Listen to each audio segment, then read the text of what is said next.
धाम जय जय श्री राधे।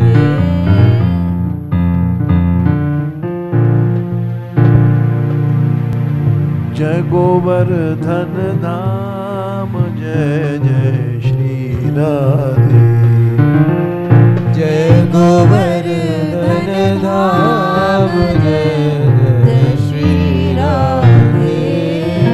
जय बरसानो गाम जय जय श्री राधे।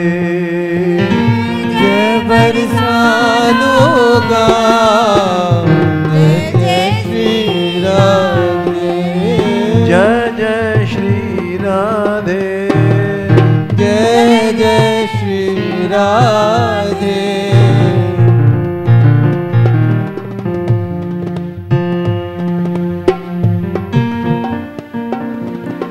महारानी को गाम जय जय श्री राधे। महारानी को गाम जय जय श्री राधे। राधा रानी को गाम जय जय श्री राधे। राधा रानी को गाम जय जय श्री राधे। जय जय श्री राधे। जय जय श्री राधे। जय वृंदावन धाम जय श्री राधे। जय वृंदावन धाम जय जय श्री राधे। कल पुरूरवा का चरित्र हुआ था, आज गाधी जी का चरित्र हो रहा है। कान्यकुब्ज यानी कन्नौज देश के राजा थे। ब्रह्मा के पुत्र कुश और कुश के कुशनाभ हुआ। कुशनाभ ने यज्ञ के द्वारा धर्मात्मा पुत्र गाधी को प्राप्त किया। जो ऐसी संतान होती है, धर्म से उत्पन्न होती है, तो उसकी प्रवृत्ति धर्म में स्वतः होती है।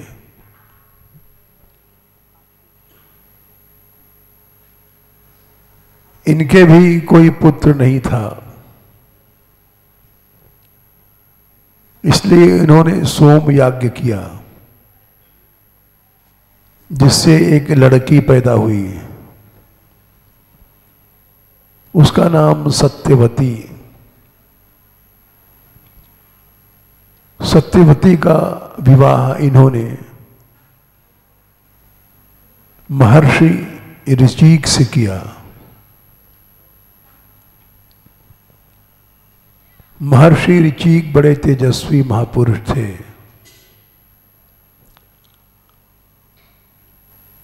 उन्हीं की कृपा से गाधी को पुत्र न होने पर भी पुत्र मिला, विश्वामित्र जैसा पुत्र मिला।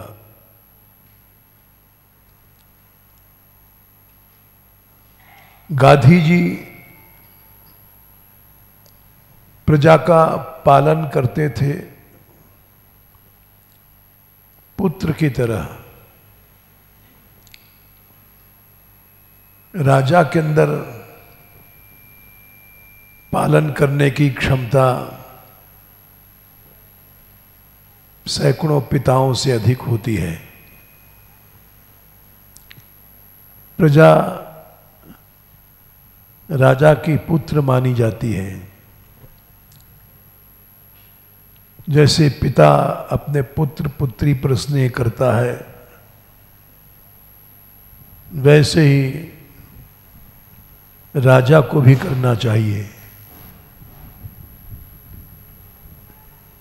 कलयुग में राजा लोग डाकू हो जाएंगे, प्रजा को लूटेंगे, खाएंगे, प्रजा का धन लूटते हैं, अपने काम में लेते हैं, इसीलिए अधर्म बढ़ता है।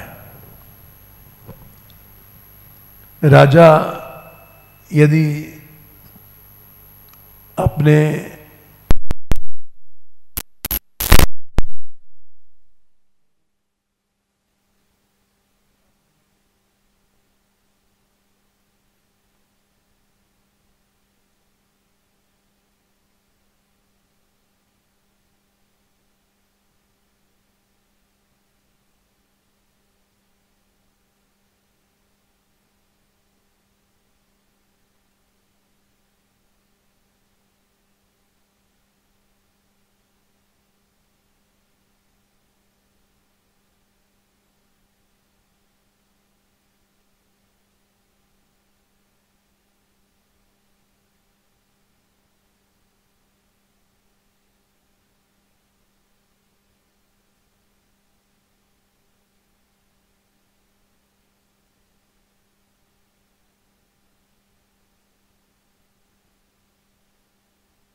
निष्काम कर्मयोग करने लग गया, वो राजा राजा ऋषि बन जाता है। विवस्वान मनवे प्राह मनुर्क्ष्वाकवे ब्रीत, मनु ने उसको इक्ष्वाकु को दिया। एवं परंपरा प्राप्तम इमं राजर्षयो विदु, इस तरह से परंपरा चली। सब राजर्षि लोग ज्ञान संपन्न होते थे, इसीलिए राज ऋषि बोले जाते थे। संसार में धर्म का प्रचार प्रसार था। धर्म का लक्ष्य पैसा नहीं था। धर्मस्य ह्यापवर्गस्य नार्थो अर्थायोपकल्पते, धर्म मोक्ष के लिए है, अर्थ के लिए नहीं है।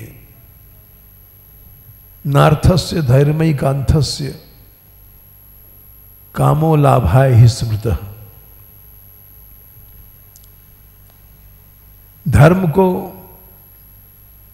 पैसे के लिए मत उपयोग करो,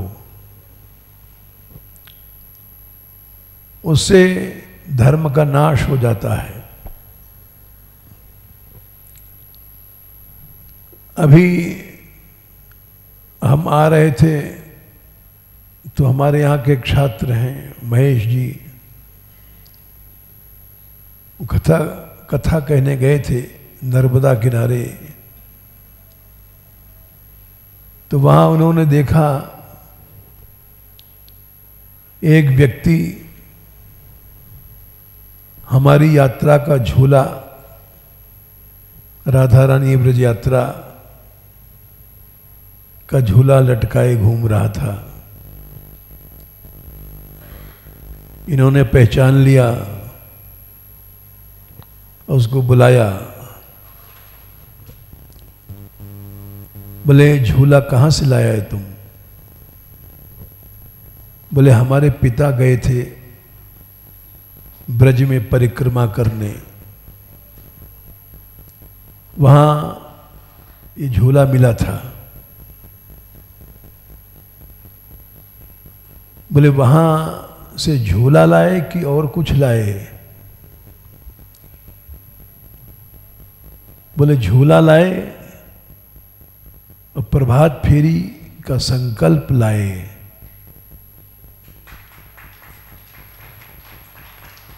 और जाने कितने गांवों में उन्होंने भगवान नाम का प्रचार किया। तो वो बोले कि ये सब इसलिए है कि यहाँ हमारे यहाँ पैसा लक्ष्य नहीं है, इसलिए ऐसा धन, धर्म रूपी धन बढ़ता है इस यात्रा से, जिससे समाज को, देश को लाभ मिलता है।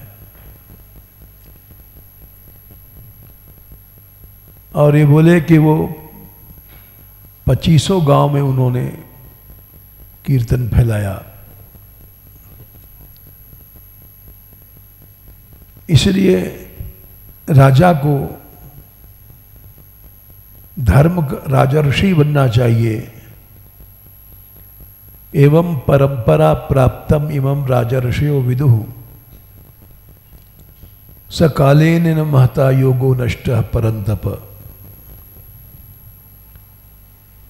वो समय नष्ट लक्ष्य पवित्र पैसा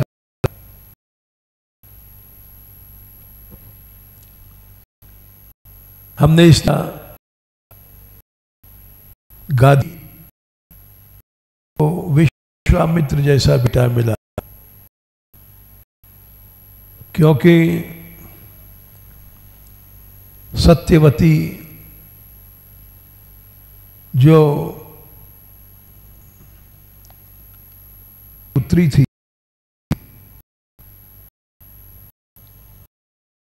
उसका इन्होंने चीक ऋषि से किया। ऋषि अपने पुत्र दिया, अपनी सास को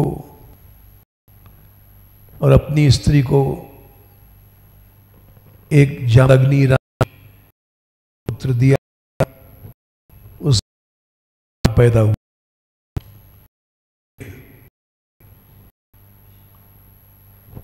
विश्वामित्र महान तपस्वी ऋषि हुए हैं, दृष्टा ऋषि हुए, मंत्र दृष्टा है। इनकी तपस्या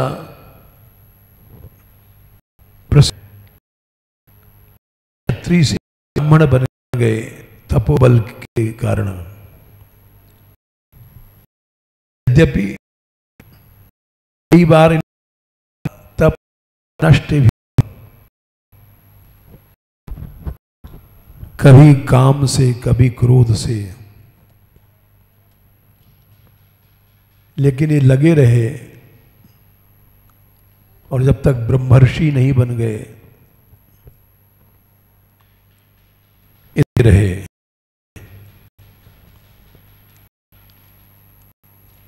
गांधी जी ने विश्वामित्र सौंप भगवान के लिए वन में चले गए और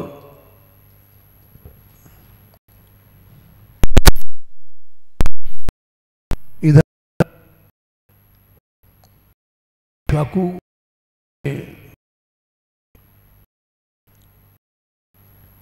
महाराज दिलीप के पुत्र रघु हुए, वे भी महात्मा थे, प्रताप थे,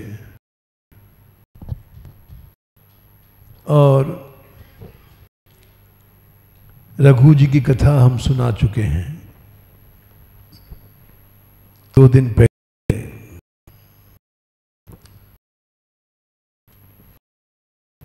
अब रघुवंश में राम हुए, भगवान राम का अवतार हुआ।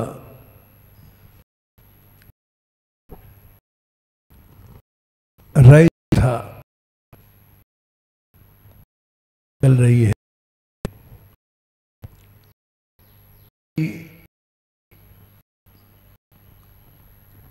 उर्वशी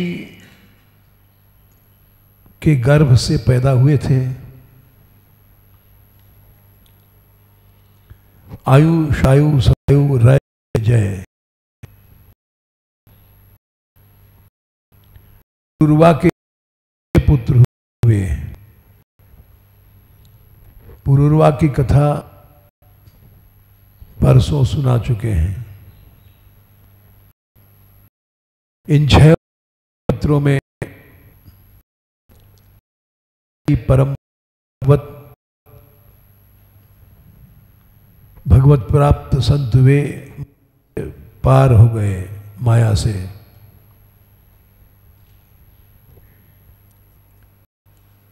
इसके बाद गए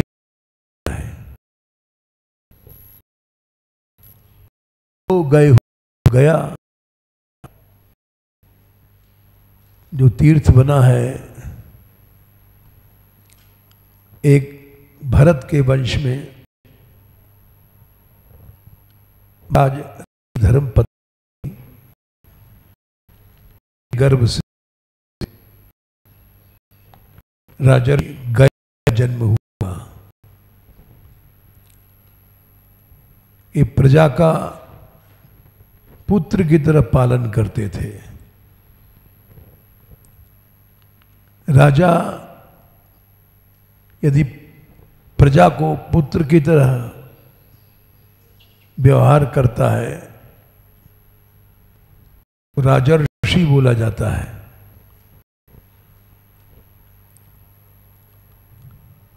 और एवं परम इमं राजर्षयो विदु सकालेने महता योगो नष्टः परंतप। भगवान बोले पहले सब राजा ऋषि होते थे, वो नष्ट हो गया गुण राजा ऋषियों का, स्वार्थ घुस गया।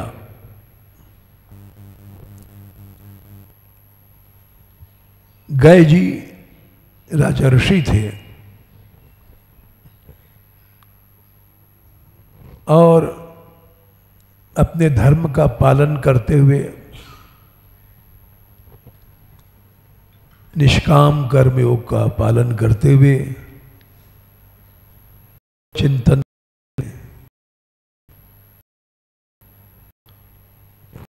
आत्मचिंतन करते थे। इनके यज्ञ में भगवान प्रकट होकर के यज्ञ के फलों को पाकर के तृप्त हो गए। भोक्ता भगवान है, जीव भोक्ता नहीं है। जीव भोक्ता बनने से विकार पैदा होता है और माया में फंस जाता है।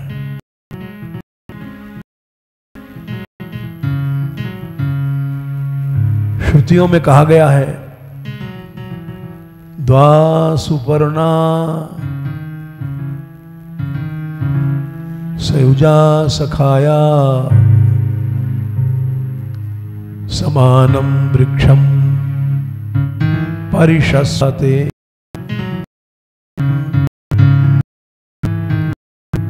निषोध में कहा गया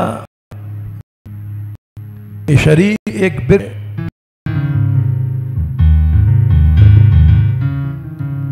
इस वृक्ष पर 2 पक्षी बैठे हुए हैं। दोनों ही सुपर्ण हैं, अच्छे हैं, एक जाति के हैं, चैतन्य हैं कि आत्मा चेतन है, भगवान भी चेतन। अंश जीवलोक जीव सनातन।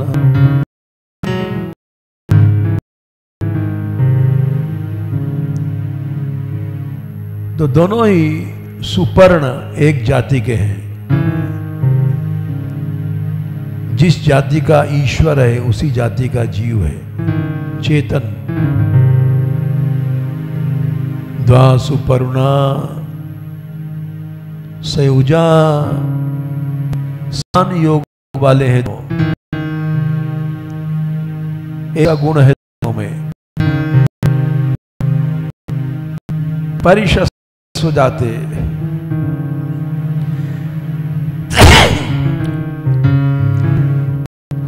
पास पास बैठे हैं, आलिंगन किए हुए, तयोरेकम पिपम स्वाद, जो ईश्वर है वो पिप्पलम वृक्ष के फल को खाता है, भोगता है।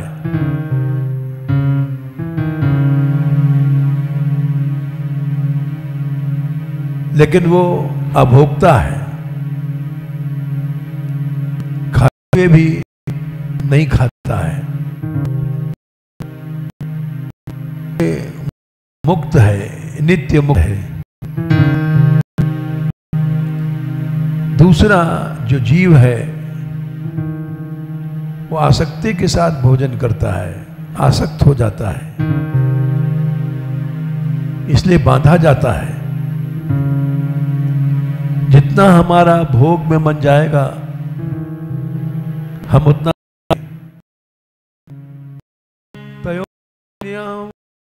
और एक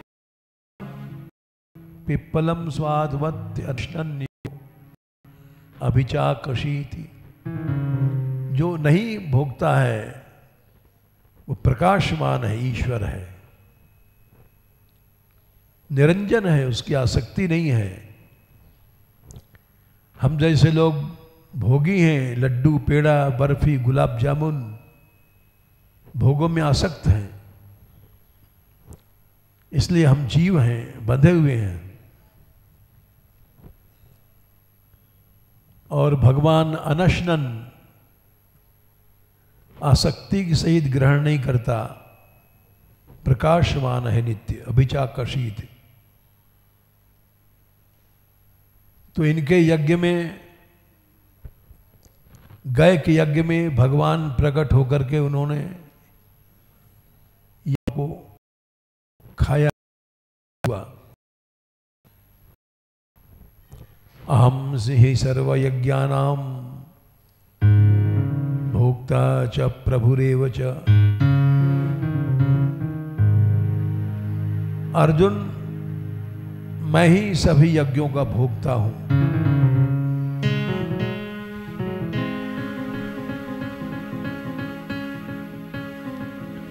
न तु माम अभिजानन्ति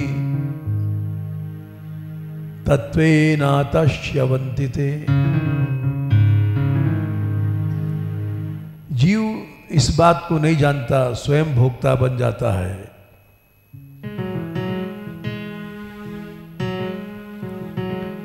नारी काऊ रंग की,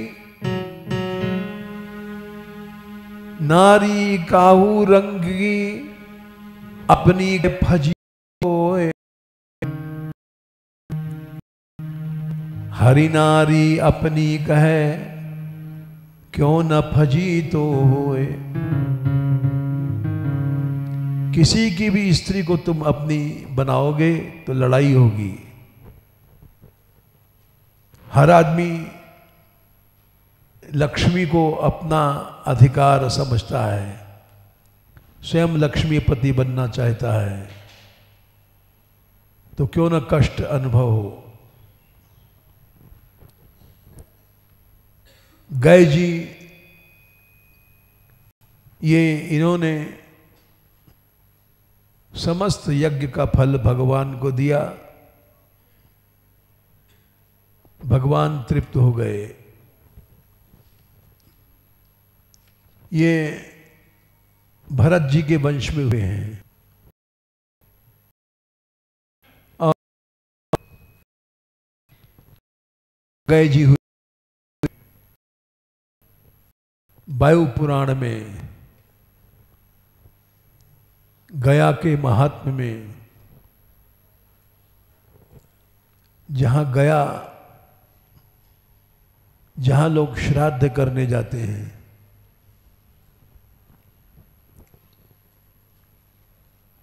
इसने बहुत तपस्या किया था, असुर था।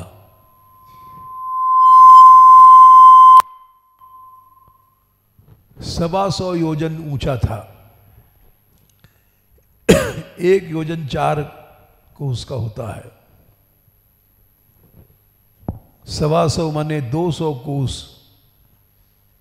ऊंचा और 60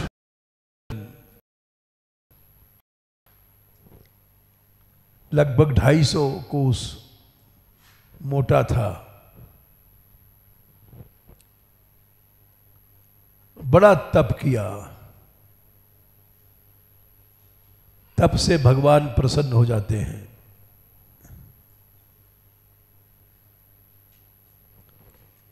और भगवान ने कहा वर मांगो। बदले जितने संसार में तीर्थ हैं, शुभ कर्म हैं,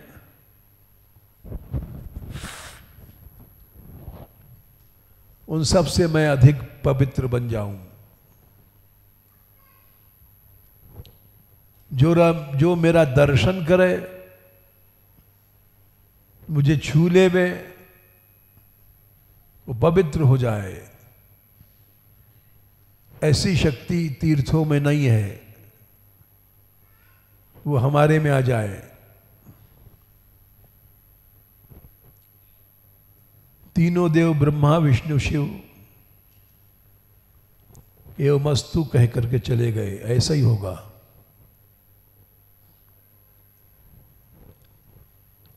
उससे क्या होगा? यमलोक का दरवाजे बंद हो गए, सब लोग मर मर के स्वर्ग जाने लग गए।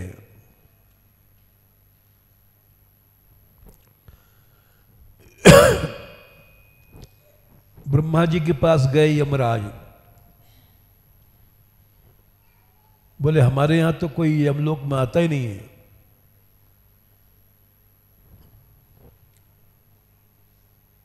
तो ब्रह्मा जी ने कहा इसका कारण है, गाय ने तपस्या किया और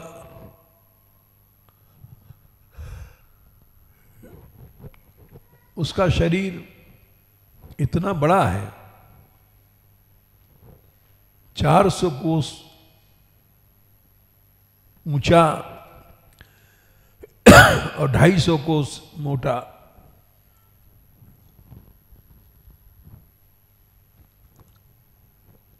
चारों तरफ से लोग गाय को देखते थे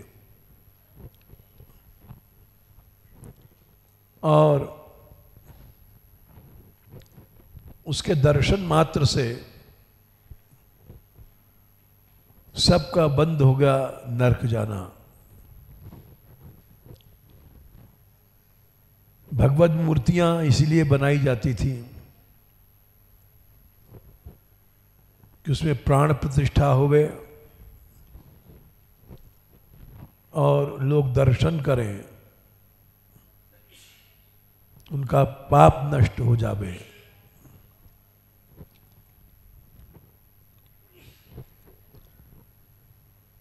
मूर्तियों के ऊंची ऊंची लंबाई बनाने का यही रहस्य है।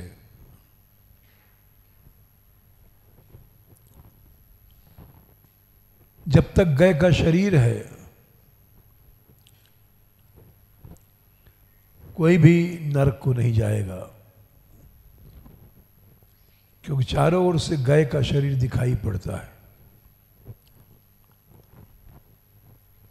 इसीलिए हमने विचार किया जो गौ माता मंदिर बनेगा, ऊंची गाय बनेगी, 250 फीट ऊंचा पहाड़ है,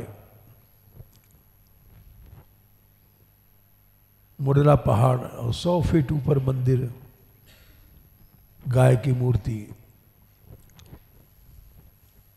350 फीट ऊंची। वृंदावन, गोवर्धन, मथुरा सबसे दिखाई पड़ेगी। जब गोमाता मंदिर बनेगा तो ऐसी ही मूर्ति बनेगी। कहीं से भी देख लो, उसका दर्शन होगा।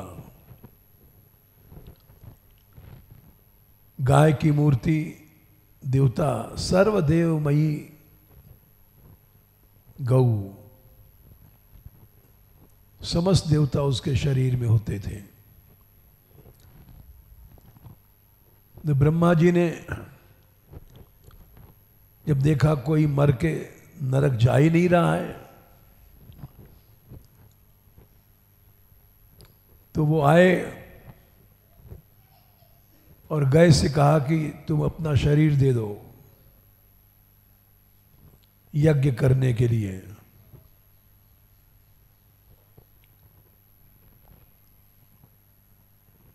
बोले ठीक है, आप जगत पिता हैं, ब्रह्मा हैं, हमारे यहाँ मांगने आए हैं, हम आपको शरीर देंगे।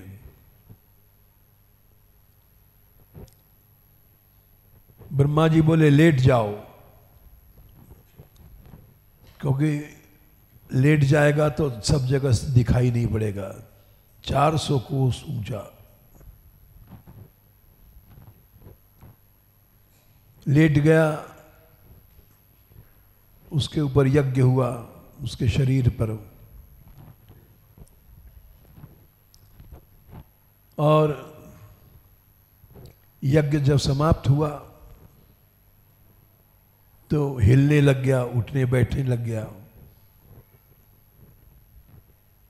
तो ब्रह्मा विष्णु शिव बैठ गए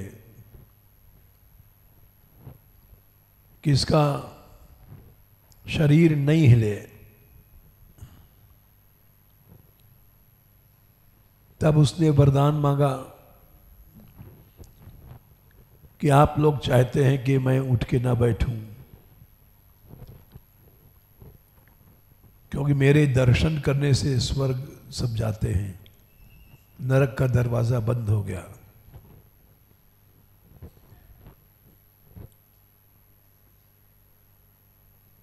हमारे शरीर पर आप बैठे रहिए।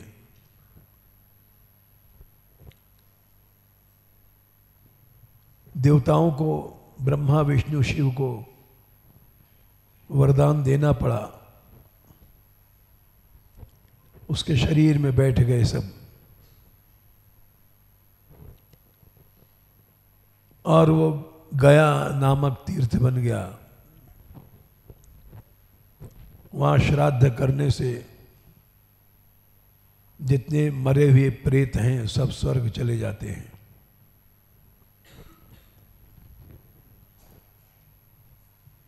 ये शुभ दर्शन का लाभ है। इसीलिए जब गौ माता का मंदिर बनेगा कभी भी भविष्य में,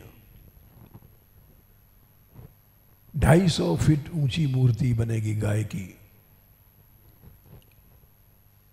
वृंदावन मथुरा कहीं से देख लो, दिखाई पड़ेगी।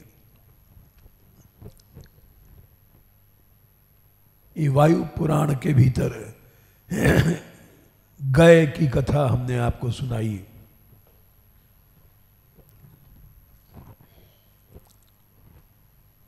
शतधन्वा की कथा कहने जा रहे हैं। शतधन्वा सत्राजित के भाई थे और इनको पवित्र कहा है भागवत में।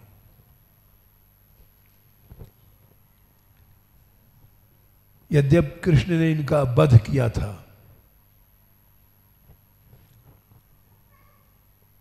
लेकिन फिर भी पवित्र इनको कहा गया।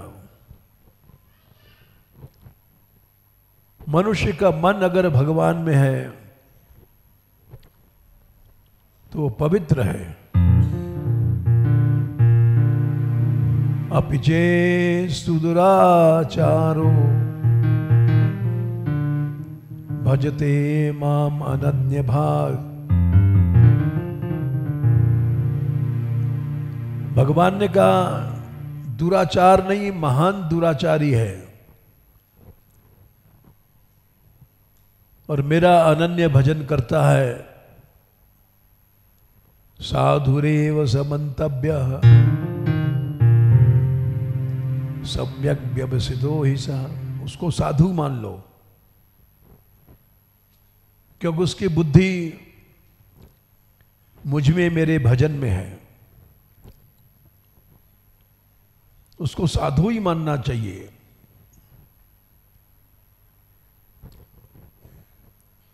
तो शतधन्वा को भगवान ने मारा था, लेकिन शतधन्वा को शुचि, पवित्र कहा गया। नाभाजी ने शुचि शतधन्वा कहा है।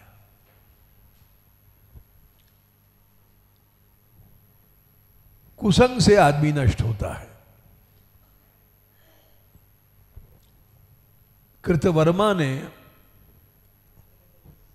इनको कृष्ण के सुसर सत्यभामा के पिता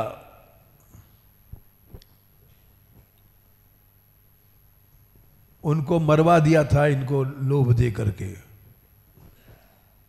सत्राजित जिनका नाम था,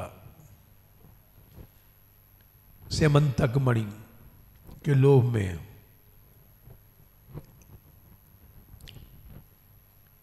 ये वैसे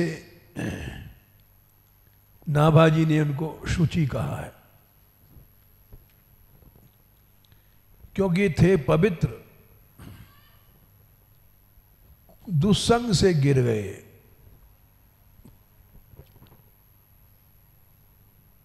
दुस्संग ऐसी चीज है। अजामिल बड़ा सदाचारी ब्राह्मण था, दुस्संग से गिर गया। हमारे यहां भी ऐसी घटनाएं हुई दुस्संग के कारण से।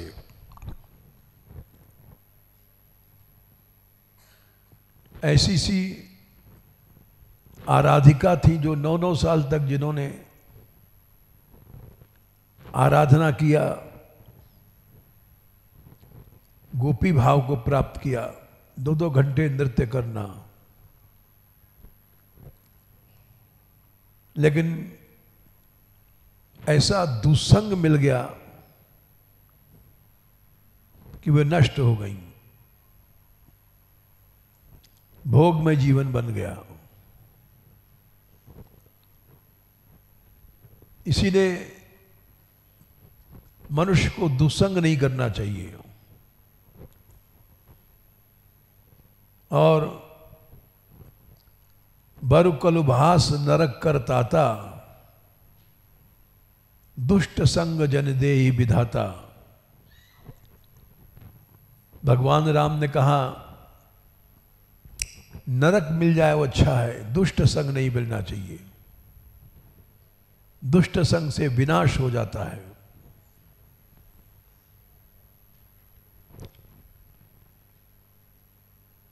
शतधन्वा ये कृष्ण के भाई लगते थे, यदुवंश में होने के कारण। लेकिन कृतवर्मा का कुसंग मिल गया, उससे इनके अंदर लोभ पैदा हुआ। और अभी हमको बता रहे थे महेश आचार्य कि किसी गांव में ये गए थे कथा कहने। गांव वाले कथा ही सुनने नहीं आए, वृंदावन का कोई आया है पंडित, कुछ ऐसा कांड कर आए कि लोगों की घृणा हो गई। कथा कहने वाले सब दुष्ट होते हैं। 2-3 दिन बाद ये बता रहे थे, अभी भी बता रहे थे, श्रद्धा जगी और आके माफी मांगने लग गए कि मेरा कोई दोष नहीं है, हमने बहुत सी निंदा किया आप लोगों की, लेकिन क्या करें।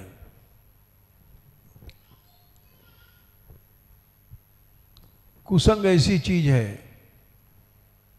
कि मनुष्य को सर्वनाश कर देती है। इसलिए नरक में जाना अच्छा है, दुष्ट संग नहीं मिलना चाहिए।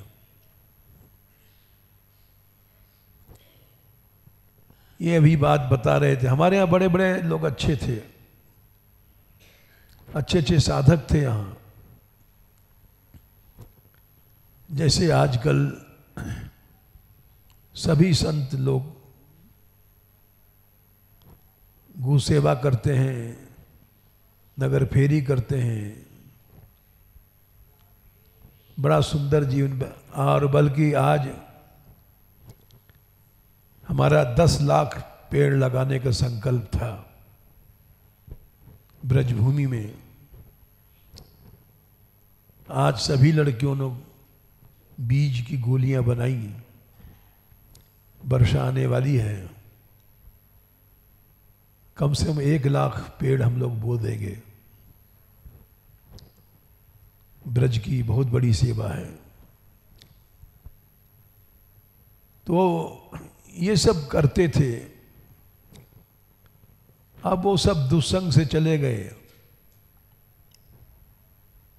दुसंग ऐसी चीज है, मनुष्य का सर्वनाश कर देती है। जो निंदक आलोचक है, इसीलिए कहा गया साधु निंदा अति बुरी, भूल करो मत कोय, कोटि जन्म के सुकृत को पल में डारे खोए।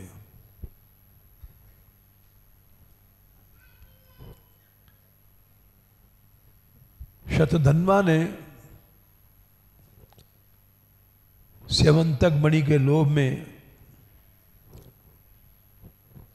सोते हुए सत्राजित को, जो सत्यभामा के पिता थे, मार डाला।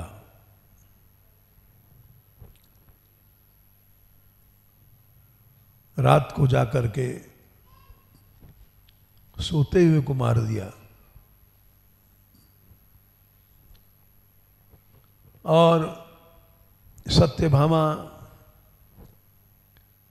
पिता के मरने पर रोते हुए कृष्ण बलराम के पास गई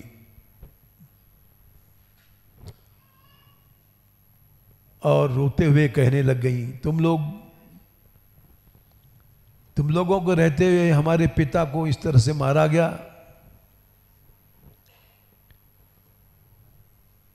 शतधन्वा ने मारा है। और विलाप करने लग गई, धिक्कार है तुम्हारे पराक्रम को। कृष्ण बलराम ने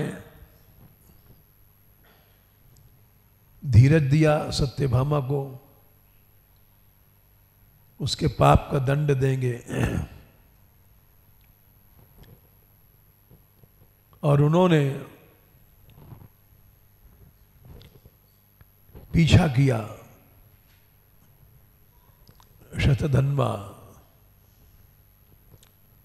शतधन्वा कृतवर्मा के पास गया,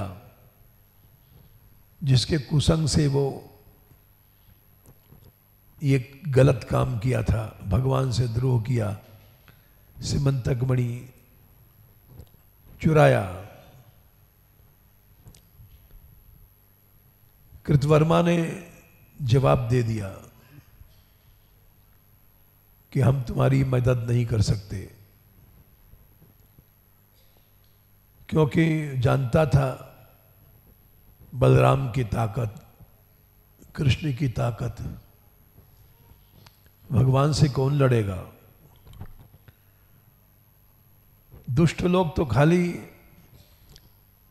कहते हैं मंत्र पढ़ दूंगा, तू सर्प के बिल में हाथ डाल, खुद नहीं हाथ डालेंगे, सर्प के बिल में तू हाथ डाल, मैं मंत्र पढ़ करके तुझको जिंदा कर दूंगा। वही काम कृतवर्मा ने किया। बोले हम सहायता नहीं कर सकते। शतधन्वा ने कहा कि तुमने ही तो हमको दुर्बुद्धि दिया था, मणि चुरा लो, सेमंतक तुम्हारे कहने से तो मैंने चोरी किया। साफ जवाब दे दिया उसने। तो क्यों किया? हमने कहा था ठीक है, लेकिन हम तुम्हारी मदद नहीं कर सकते, तुमने जो किया भोगो। भगवान ने उसका पीछा किया। 400 कोस एक घोड़ा था जो एक दिन में दौड़ता था। उस घोड़े पर चढ़ करके भागा और मिथिलापुरी के पास घोड़ा जाकर के गिर गया, मर गया।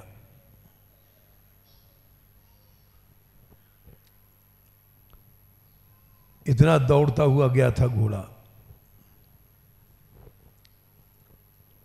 आखिर में फिर वहां से पैदल भागा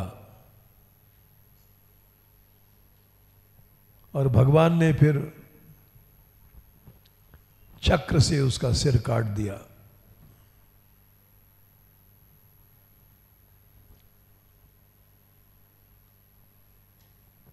शतधन्वा की ज्योति भगवान में लीन हो गई,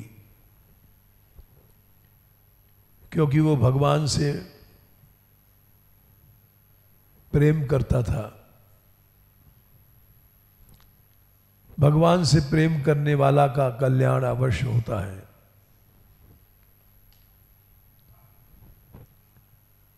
भगवान से विरोध किया उसने, भगवान के श्वशुर को मारा, चोरी किया सेमंतक मणि की, लेकिन भगवान ने अपनी भीतर उसकी ज्योति लीन किया। भगवान का प्रेम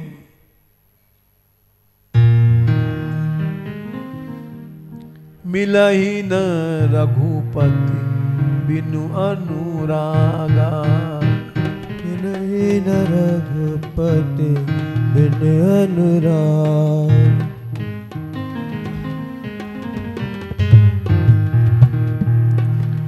मिला ही न रघुपति बिन अनुरागा, मिला ही न रघुपति बिन अनुरागा। किए जोग तप ज्ञान विरागा, किए जोग तप ज्ञान विरागा।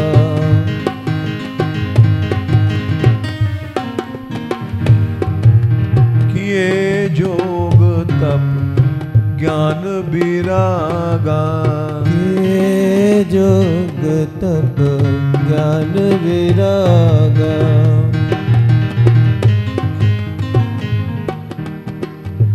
योग कर लो, तप कर लो, ज्ञान वैराग केवल भगवान प्रेम से वश में होते हैं। भगवान का प्रेम थोड़ा सा भी हृदय में आ जाए तो अवश्य जीव का कल्याण होता है। दुष्ट संग से प्रेम का रास्ता बंद हो जाता है। कोई सत्संग करता है, कथा कीर्तन, तो दुष्ट लोग वहां से हटा देते हैं। अरे चिल्लाने से क्या होगा, झांझ कूटने से क्या होगा। इस तरह से उसका जड़ काट देते हैं, भगवत प्रेम नहीं मिल जाए। दुस्संग सर्वथा त्याज्य, तजोरे मन हरि विमुखन को संग, जिनके संग कुबुद्धि उपजत है परत भजन में भंग। इसलिए दुस्संग सदा छोड़ देना चाहिए। दुस्संग क्या है? सुसंग को छुड़ाता है और भगवत प्रेम को नष्ट कर देता है। इसका उदाहरण है शतधन्वा। शतधन्वा को नाभाजी ने भी शुचि कहा है। ऋभु इक्ष्वाकु और ऐल गाधी रघुरय गए शुचि शतधन्वा। शतधन्वा बड़ा पवित्र था, भगवान में प्रेम था, लेकिन कुसंग भी बड़ा जोरदार होता है, जीव को नीचे ला देता है, वैकुंठ धाम से नीचे।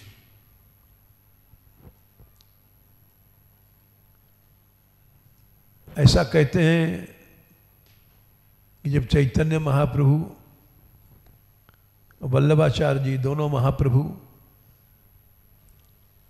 प्रयाग में मिले थे, तो एक ने कहा कि सत्संग की महिमा क्या है। बोले एक क्षण का सत्संग मनुष्य को भगवान से मिला देता है।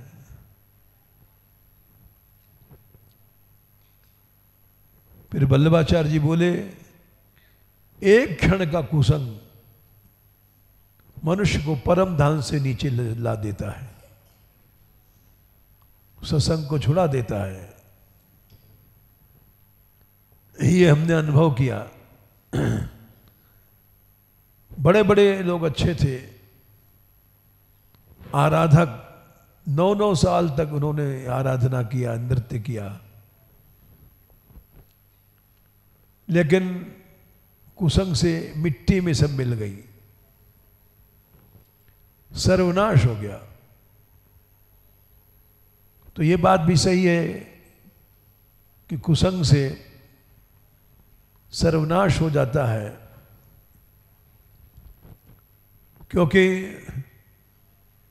तुम निंदा सुनोगे और निंदक का काम है अभाव पैदा कराना। भाव ही भक्ति है। ब्रह्मा जी ने कहा है कि भाव योग परिभावित हृदय सरोज आस्से श्रुते क्षित पथो ननुनाथ पुंसाम। भगवान कहाँ रहते हैं, कहाँ मिलते हैं? भाव योग से परिभावित हृदय कमल में। और दुष्ट लोग भाव योग को नष्ट कर देते हैं, निंदा करके, अभाव पैदा करके, तो भगवान चला जाता है। ब्रह्मा जी कहा सत्वम भाव योग, त्वम भाव योग परिभावित हृदय सरोज। 3 स्कंद के 9वें अध्याय में तुम भाव योग से भावित हृदय कमल में रहते हो। मनुष्य महज अपराध न करे, भक्तापराध न करे, तो एक कृष्ण नाम तार देगा। पद्म पुराण में लिखा है कि आपका नाम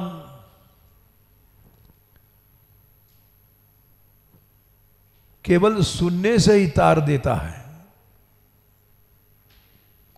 भगवान नाम में शक्ति होती है। कपिल भगवान ने कहा यन्नामधेय श्रवणानुकीर्तनाद, सुनो लो, नाम सुन लो। अनुकीर्तन, कीर्तन के पीछे अनुमने कीर्तन बोलो, इसी से तुम्हारा कल्याण हो जाएगा। यन्नामधेय श्रवणानुकीर्तनाद यत् प्रहवनाद यत् स्मरणाद अपि क्वचित। स्वाद माने चांडाल भी उसी समय यज्ञ करने का अधिकारी हो जाते हैं। स्वादों पे सत्य पवनाए कल्पते,